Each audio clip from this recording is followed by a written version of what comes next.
നമസ്കാരം. ജയശങ്കർ, വള്ളുവനാട് മാട്രിമോണിയൽ, ഒറ്റപ്പാലം. ഇന്ന് പറയാൻ പോകുന്ന ആൺകുട്ടി പ്രശാന്ത് KK എന്നാണ് കുട്ടിയുടെ പേര്. 5'11" ഹൈറ്റ്, 80 kg വെയിറ്റ്. ഭരണി നക്ഷത്രം. 1.5 ദോഷം എന്ന് കാട്ടിയിട്ടുണ്ട്.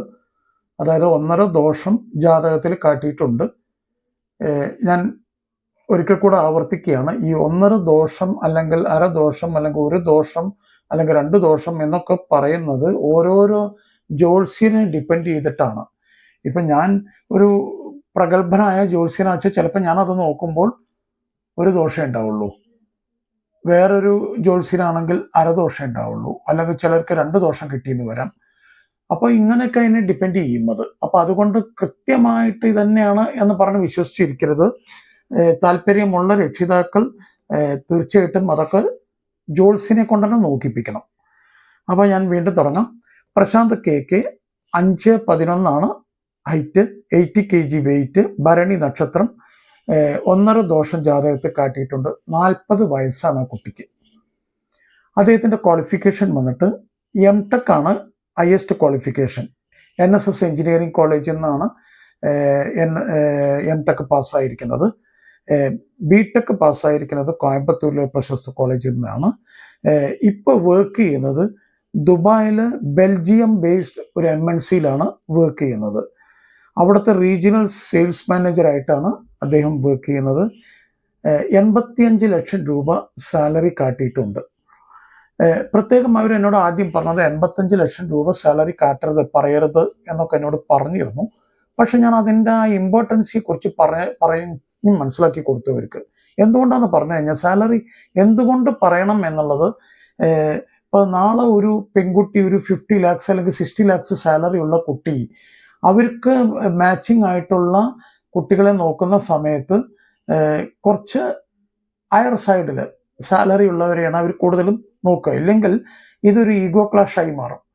അപ്പോൾ ഈ ഈഗോ ഇല്ലാതിരിക്കാൻ അല്ലെങ്കിൽ ഈ ഈഗോ ക്ലാഷ് ഉണ്ടാവാതിരിക്കാൻ വേണ്ടിയിട്ടാണ് നമ്മളിത് പറയുന്നത്. സാലറി കൃത്യമായിട്ട് പറഞ്ഞു കഴിഞ്ഞാൽ ഏകദേശം അതിനോടനുസരിച്ചുള്ള കുട്ടികൾ ഒക്കെയാണ് നിങ്ങളോട് താല്പര്യം ഉണ്ടാകത്തുള്ളൂ. അപ്പോൾ ഇവരങ്ങനെ നോക്കുന്നൊന്നുമില്ല.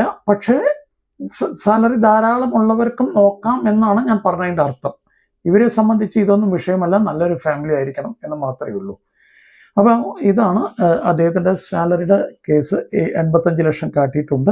അച്ഛൻ കൃഷ്ണൻകുട്ടി, അമ്മ Shanthakumari CK, sister MBBS student ആണ്.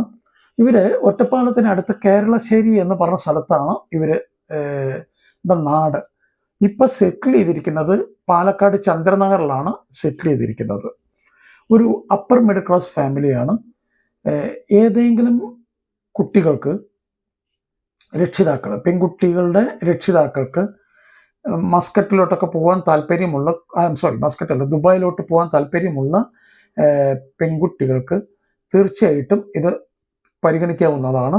ഈ നല്ല ഒരു ഫാമിലി. കാരണം ഞാൻ നിരന്തരം എന്നോട് സംസാരിക്കാറുണ്ട് ഇവർ. ഈ കുട്ടിയും വന്നിട്ടുണ്ട് എൻ്റെ ഓഫീസിൽ. അച്ഛൻ, അമ്മ ഇവരെല്ലാവരും എൻ്റെ അടുത്ത് വന്നിട്ടുണ്ട്.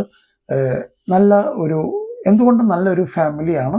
അപ്പോൾ ആർക്കെങ്കിലും താല്പര്യമുണ്ടെങ്കിൽ തീർച്ചയായിട്ടും ഈ കേസ് പരിഗണിക്കാവുന്നതാണ്. ഒരിക്കൽ കൂടെ ഞാൻ പ്രശാന്ത് KK കുറിച്ച് പറയാം.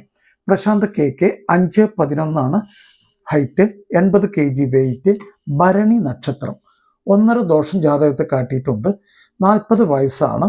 M.Tech ആണ് ഹയസ്റ്റ് ക്വാളിഫിക്കേഷൻ. NSS എഞ്ചിനീയറിംഗ് കോളേജിൽ നിന്നാണ് M.Tech പാസ്സായിരിക്കുന്നത്. B.Tech കോയമ്പത്തൂരിൽ നിന്നാണ്, പ്രശസ്തമായിട്ടുള്ള കോളേജിൽ നിന്നാണ് പാസ്സായിരിക്കുന്നത്. ദുബായിലാണ് ഇദ്ദേഹം വർക്ക് ചെയ്യുന്നത്. ബെൽജിയം ബേസ് ചെയ്തിട്ടുള്ള ഒരു MNCയിലാണ് അദ്ദേഹം വർക്ക് ചെയ്യുന്നത്. റീജിയണൽ സെയിൽസ് മാനേജർ ആയിട്ട് 85 ലക്ഷം രൂപയാണ് സാലറി കാട്ടിയിരിക്കുന്നത്. അച്ഛൻ കൃഷ്ണൻകുട്ടി, അമ്മ ശാന്തകുമാരി, സിസ്റ്റർ MBBS സ്റ്റുഡൻ്റ് ആണ്. ഒറ്റപ്പാലത്തിനടുത്ത് കേരളശ്ശേരി എന്ന് പറഞ്ഞ സ്ഥലത്താണ് ഇവരുടെ നാട്. ഇപ്പോൾ അവർ സെറ്റിൽ ചെയ്തിരിക്കുന്നത് പാലക്കാട് ചന്ദ്രനഗറിലാണ്. അപ്പോൾ താല്പര്യമുള്ള പെൺകുട്ടികളുടെ രക്ഷിതാക്കൾക്ക് തീർച്ചയായിട്ടും വള്ളുവനാട് മാട്രിമോണിയുമായിട്ട് ബന്ധപ്പെടാം. ഇവരുടെ ഡീറ്റെയിൽസ് ഞങ്ങൾ തരുന്നതാണ്. എല്ലാ വീഡിയോകളിലും പറയുന്ന അതേ കാര്യം ഞാൻ ഇവിടെ ഒന്നുകൂടെ ആവർത്തിക്കുകയാണ്.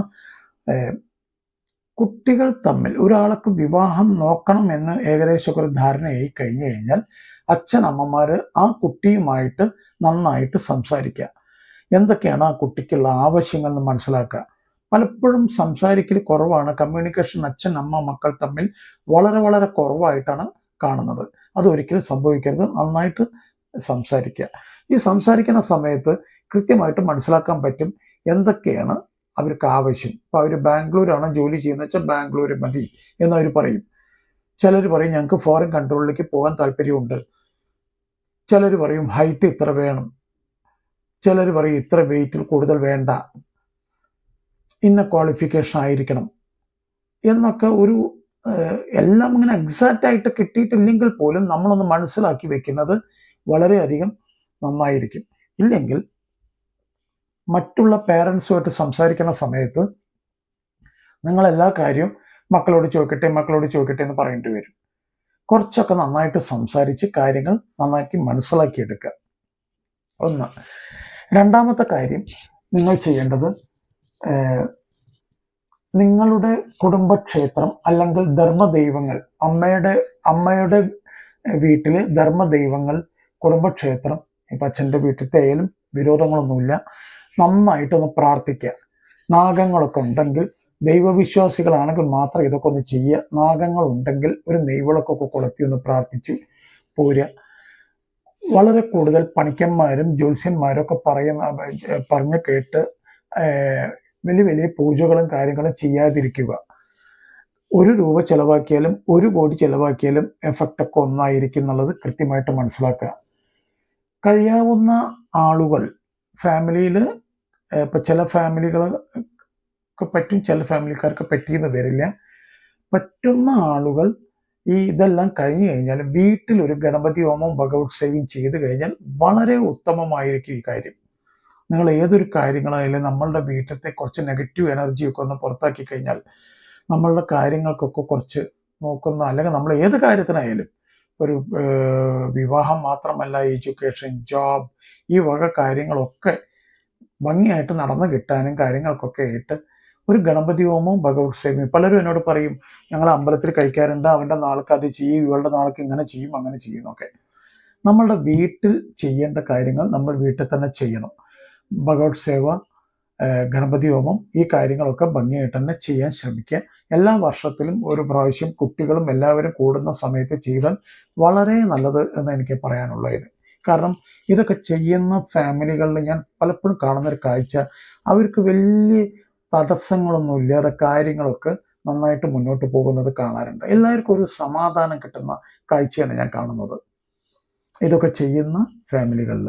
ഇത് വിശ്വാസികൾ മാത്രം ചെയ്താൽ മതി. വിശ്വാസമില്ലാത്തവർ ഒരു കാരണവശാലും ചെയ്യേണ്ട, അവരുടെയും വിവാഹം നടക്കും. അപ്പോൾ നിർബന്ധിച്ച് പറയുകയല്ല, ഇതൊക്കെ ചെയ്താൽ നമുക്കൊരു സമാധാനം ഭംഗിയായിട്ടൊക്കെ നടക്കും കാര്യങ്ങൾ. അതുകൊണ്ടാണ് ഇത് പറയുന്നത്. അടുത്തത്, കുട്ടികൾ തമ്മിൽ ഇപ്പോൾ നമ്മളിപ്പോൾ ഈ പണിക്കർ കുട്ടികളുടെ ഫോട്ടോ ഒക്കെ അങ്ങോട്ടും ഇങ്ങോട്ടും കണ്ടു ഇഷ്ടപ്പെട്ടു കഴിഞ്ഞു കഴിഞ്ഞാൽ നമ്മൾ ജാതകം നോക്കലാണ് അടുത്ത പരിപാടിയായിട്ട് കാണുന്നത്. ചിലർ ജാതകം നേരത്തെ നോക്കും, ചിലർ ഫോട്ടോ ഒക്കെ കണ്ടതിന് ശേഷമായിരിക്കും നോക്കുക. ഈ ജാതകം നോക്കുന്ന സമയത്ത് 2 ഫാമിലിക്കും ഇഷ്ടപ്പെട്ട് കഴിഞ്ഞാൽ തീർച്ചയായിട്ടും 2, 3, 4, 5 പണിക്കരുടെ അടുത്ത് പോയാലും വിരോധമില്ല, അല്ലെങ്കിൽ ജ്യോത്സ്യൻ്റെ അടുത്ത് പോയാലും വിരോധമില്ല. ഏതെങ്കിലും ഒരു ജ്യോത്സ്യൻ പറയുകയാണ് ഇത് വെച്ച് മുന്നോട്ട് പോയിക്കോളൂ എന്ന് പറഞ്ഞു കഴിഞ്ഞാൽ അദ്ദേഹത്തിൻ്റെ അടുത്ത് അവരുടെ ലെറ്റർ ഹെഡിൽ ഇതങ്ങ് എഴുതി വാങ്ങിക്കുക. അത് വെച്ച് മുന്നോട്ട് പോവുക. നമ്മൾ ജാതകത്തമ്പിൽ റിസർച്ച് നടത്തരുത്. വീട്ടിൽ ആരെങ്കിലും നോക്കുന്നുണ്ടെങ്കിൽ അവരെ കാട്ടും ചെയ്യരുത്. ജ്യോതിഷം വീട്ടിൽ കൈകാര്യം ചെയ്യുന്ന ആളുകൾക്ക് കൊടുക്കരുത്. നമ്മളുടെ വീട്ടിലേക്ക് വരാൻ പോകുന്ന കുട്ടിയുടെയും നമ്മുടെ കുട്ടിയുടെയും ഒരിക്കലും കൊടുക്കരുത്. കാരണം അത് ബുദ്ധിമുട്ടുണ്ടാക്കുന്നതാണ് ഞാൻ പലപ്പോഴും കാണുന്നത്. നിങ്ങൾ വേറെ ജ്യോത്സ്യൻ്റെ അടുത്ത് പോയിക്കോളൂ, ഇല്ലെങ്കിൽ വീട്ടിൽ ആരാണോ നോക്കുന്ന വെച്ചാൽ അവർ പറയുന്ന ജ്യോത്സ്യരെ കൊണ്ട് നോക്കിപ്പിച്ചോളൂ, അവരുടെ ഗുരുനാഥന്മാരെ കൊണ്ട് നോക്കിപ്പിച്ചോളൂ, അതൊക്കെ ചെയ്തോളൂ. പക്ഷേ ഇവരെ കൊണ്ട് കഴിയുന്നത് നോക്കിപ്പിക്കാതിരിക്കുക. ജാതകവും ഓക്കെ ആയി കഴിഞ്ഞാൽ അടുത്ത സ്റ്റെപ്പ് എന്ന് പറയുന്നത്, വീട്ടുകാരായാൽ അവർ പറയും, ചിലപ്പോൾ ആണിൻ്റെ വീട്ടിൽ നിന്നായിരിക്കും ഞങ്ങൾ പെണ്ണ് കാണാൻ വരട്ടെ, അല്ലെങ്കിൽ പെൺകുട്ടിയുടെ വീട്ടുകാർ പറയുന്ന വരൂ, പെണ്ണ് കാണാൻ വരൂ എന്നാണ് വരാൻ പറ്റുക എന്നൊക്കെ ചോദിക്കും. എൻ്റെ ഒരു വ്യക്തിപരമായ അഭിപ്രായം, ഒരു 15 ദിവസം തൊട്ട് മേപ്പോട്ട് മിനിമം ഈ കുട്ടികൾ തമ്മിൽ ഒരു വാട്സാപ്പ് ചാറ്റൊക്കെ ചെയ്ത് ഫ്രണ്ട്ഷിപ്പ് ബിൽഡപ്പ് ചെയ്യണം. ഈ ഫ്രണ്ട്ഷിപ്പ് ബിൽഡപ്പ് ചെയ്ത് കഴിഞ്ഞിട്ട് മാത്രമേ പെണ്ണ് കാണൽ ചടങ്ങിന് പോകാവൂ. അതായത് ഈ രണ്ട് കുട്ടികളും കംഫർട്ടായിരിക്കണം. കംഫർട്ട് ലെവൽ എത്തിക്കഴിഞ്ഞാൽ മാത്രമേ അതിന് പോകാവൂ. അല്ലാണ്ട് ഒറ്റയടിക്ക് കയറിപ്പോയിട്ട് പെണ്ണ് കണ്ട് അത് നോ എന്നൊക്കെ പറയുന്നതിനെക്കാട്ടിലും എളുപ്പം ഇങ്ങനെയായിരിക്കും കാണുന്നത് നല്ലത്. അതായത് വാട്സാപ്പ് ചാറ്റും കാര്യങ്ങളൊക്കെ ചെയ്ത് ഫ്രണ്ട്ഷിപ്പ് ഒക്കെ ആയതിനു ശേഷം പുറത്ത് വെച്ച് കാണാൻ ശ്രമിക്കണം. പുറത്ത് വെച്ച് കണ്ടു കഴിഞ്ഞാൽ ധാരാളം കാര്യങ്ങൾ ഇവർക്ക് പറയാനുണ്ടാവും. ചിലപ്പോൾ കുട്ടികൾ പറയും, നീ വേറെ നോക്കിക്കോളൂ, എനിക്ക് ആൾറെഡി ഒരു ലവ് അഫെയർ ഉണ്ട്. വീട്ടിലാണെങ്കിൽ അത് പറയാൻ അവർക്ക് ബുദ്ധിമുട്ടുണ്ടാവും. അപ്പോൾ ഇതൊക്കെ കൃത്യമായിട്ട് അവർക്ക് പറയാൻ കഴിയും. അതൊരു വളരെയധികം കുടുംബങ്ങൾക്ക് സഹായം ചെയ്യും. ഇല്ലെങ്കിൽ എന്താ സംഭവിക്കുക എന്ന് പറഞ്ഞാൽ, ഇതൊന്നും കഥ അറിയാതെ നമ്മൾ പോയി പെണ്ണ് കാണുന്നു, അവിടെ കൂടുതൽ സംസാരിക്കാൻ പറ്റില്ല. കുട്ടിയുടെ അച്ഛനും അല്ലെങ്കിൽ ആൺകുട്ടിയുടെ കയ്യിലും പെൺകുട്ടിയുടെ കയ്യിലും അച്ഛൻ അമ്മമാർക്കൊന്നും സംസാരിക്കാൻ പറ്റില്ല ഇവ കാര്യങ്ങളൊന്നും. ചില ആളുകൾക്ക് അറിഞ്ഞിട്ട് പെണ്ണ് കാണാൻ വിളിക്കും. അറിഞ്ഞിട്ട് ചെയ്യുന്ന ഇതൊക്കെ എന്ന് പറഞ്ഞാൽ വലിയൊരു അപരാധമാണെന്ന് എനിക്ക് പറയാനുള്ളൂ. ഇവരെന്താ പറയുന്ന വരികളെന്ന് പറഞ്ഞു കഴിഞ്ഞാൽ, കല്യാണം കഴിഞ്ഞു കഴിഞ്ഞാൽ ഇത് ശരിയാകും എന്നാണ് ഇവർ പറയുന്നത്. അത് നേരെയാണ് തിരിച്ചാ സംഭവിക്കുക. നമ്മളങ്ങ് ശരിയാവും. അല്ലാണ്ട് അവർക്കൊന്നും സംഭവിക്കും. കാരണം അവരത് അറിഞ്ഞിട്ട് ചെയ്യുന്നതാണ്. നല്ലൊരു ശതമാനം പേരൻസിന് ഇതറിയാം ഈ കാര്യങ്ങളൊക്കെ. അപ്പോൾ ഈ അറിഞ്ഞ് ഇങ്ങനെ ചെയ്യാൻ പാടില്ല എന്നുള്ളതാണ്. അതുകൊണ്ടാണ് ഞാൻ പറയുന്നത്, പുറത്ത് വെച്ച് കണ്ടു കഴിഞ്ഞു കഴിഞ്ഞാൽ കുട്ടികൾ കൃത്യമായിട്ട് പറയും, ഞങ്ങൾക്ക് വേറെ ലവ് അഫെയർ ഉണ്ട്, അതുകൊണ്ട് നിങ്ങൾ വേറെ നോക്കിക്കോളൂ എന്ന് പറയും. മറ്റേത് അച്ഛനെയും അമ്മയും പേടിച്ചിട്ടാണ് ഇവർ ഈ കാര്യങ്ങളൊക്കെ പറയുകയും അല്ലെങ്കിൽ എൻഗേജ്മെൻറ്റ് അല്ലെങ്കിൽ കല്യാണം ഈ വക കാര്യങ്ങൾക്കൊക്കെ മുന്നോട്ട് വരുന്നത്. അവസാനം എന്ത് സംഭവിക്കും? അവസാനം ഒരാഴ്ച, കല്യാണം കഴിഞ്ഞാൽ മാക്സിമം ഒരാഴ്ച അല്ലെങ്കിൽ 10 ദിവസം അല്ലെങ്കിൽ 15 ദിവസം, അതോടെ കഴിഞ്ഞു. പിന്നെ നമ്മൾക്കാണ് ഇവരെ കുടുംബ കോടതി പ്രാക്ടീസ് ചെയ്യുന്ന വക്കീലന്മാരുടെ അടുത്തൊക്കെ ആയിരിക്കും. ഇതിനുള്ള ഒരു ഇടയും വരുത്തരുത്. നിങ്ങൾ വളരെ ഭംഗിയായിട്ട് കുട്ടികളുമായിട്ട് സംസാരിച്ച് യാതൊരു തരത്തിലുള്ള റിസ്കുകളും എടുക്കണ്ട. ഈ കാര്യത്തിൽ നന്നായിട്ട് സംസാരിക്കുക. അച്ഛനമ്മമാർ അങ്ങോട്ടും ഇങ്ങോട്ടും നന്നായിട്ട് സംസാരിക്കുക. ഒന്ന് ഉള്ളിൽ വെച്ച് വേറൊന്ന് പുറത്ത് പറയരുത്. മെഡിസിൻ കഴിക്കുന്നുണ്ടെങ്കിൽ മെഡിസിൻ കഴിക്കുന്നുണ്ടെന്നാണ് പറയണം. അമിതമായ ലോണുകൾ ഉണ്ടെങ്കിൽ അത് തീർച്ചയായിട്ടും പറയണം. കുടുംബ പാരമ്പര്യം, അതായത് ഫാമിലി ബാക്ക്ഗ്രൗണ്ട് നന്നായിട്ട് ഡിസ്കസ് ചെയ്യണം. അപ്പോൾ ഈ വക കാര്യങ്ങളൊക്കെ ഒന്ന് ഡിസ്കസ് ചെയ്ത് കഴിഞ്ഞു കഴിഞ്ഞാൽ നിങ്ങൾക്ക് കല്യാണ മണ്ഡപത്തിലേക്കൊക്കെ കയറി ചെല്ലുന്ന സമയത്ത് നിങ്ങൾക്ക് തന്നെ ഒരു കോൺഫിഡൻസ് ഉണ്ടാവും. കഴിയാവുന്നത്ര ഭംഗിയായിട്ട് എനിക്ക് നോക്കാൻ കഴിഞ്ഞിട്ടുണ്ട്, ഇതിൻ്റെ അപ്പുറം എനിക്ക് കഴിയില്ല. അതുകൊണ്ട് ഞാൻ വളരെ കോൺഫിഡൻ്റ് ആണ്. എല്ലാം ഭംഗിയായിട്ട് തന്നെ നടക്കും, എല്ലാം മംഗളമായിട്ട് തന്നെ നടക്കും ചെയ്യും. ഒക്കെ നിങ്ങളുടെ ധർമ്മദൈവങ്ങളെ ഒക്കെ പ്രാർത്ഥിക്കുക. എല്ലാവർക്കും മംഗളാശംസകൾ. നന്ദി, നമസ്കാരം.